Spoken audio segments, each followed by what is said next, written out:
Hi, welcome back to my channel. Today we are going to discuss about some obstetrical instruments. Mainly we are checking the instruments used for vaginal examinations.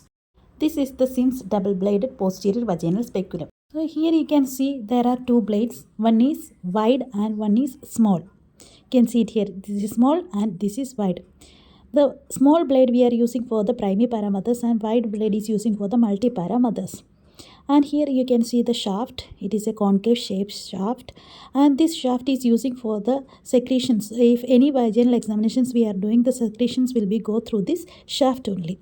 So this is Sims double bladed posterior vaginal speculum. We can hold the speculum like this on the shaft and then insert it in the vagina. The blade will be inside the vagina. Then we need to make slowly downwards, and we can open the vagina like this. So through this way we can use this Sims vaginal speculum.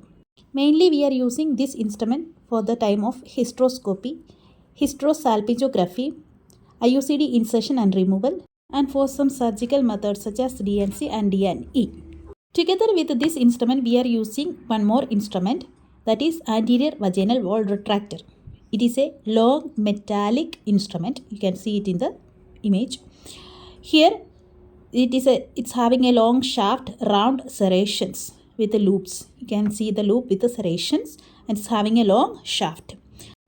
It's having the transverse lines in the open angled area. It's having two open angled area, and it is using with the Sims vaginal speculum also.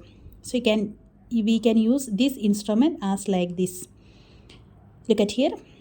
You can use this instrument with the Sims vaginal speculum as like this only we can use. Both these instruments we are using together for the vaginal examinations. We need assistance with us while using these instruments for the vaginal examinations. Next we are going to discuss about another one, that is Cusco's bivalve self-retaining forceps. So this is the Cusco's bivalve self-retaining forceps, or we can call it Cusco speculum also. So it's having a concave shape space. You can see it here. Concave shape space are here. There is a hole, and it is having handle also. Both together there is handles, and one screw is there. With this screw we are adjusting the Cusco's vaginal speculum.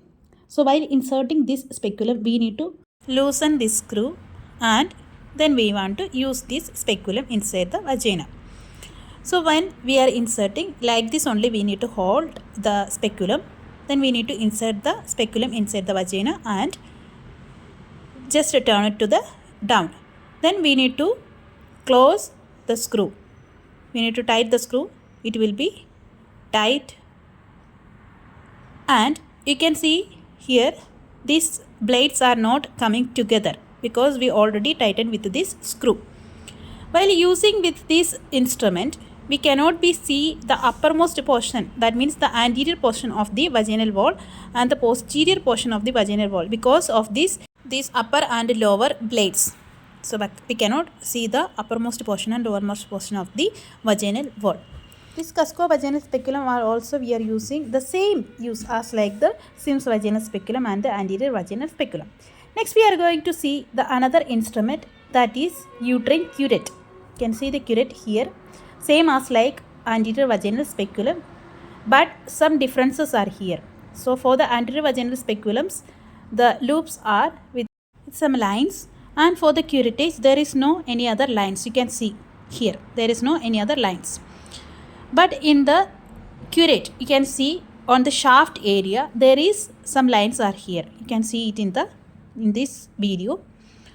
So let's just discuss about these loops. So for the curette, there is one shaft curette and one is blended curette.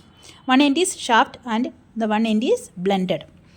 This instrument we are using for the DNC, DNE procedures only, for the surgical procedures such as MTP. Thanks for watching. Please wait for the next video.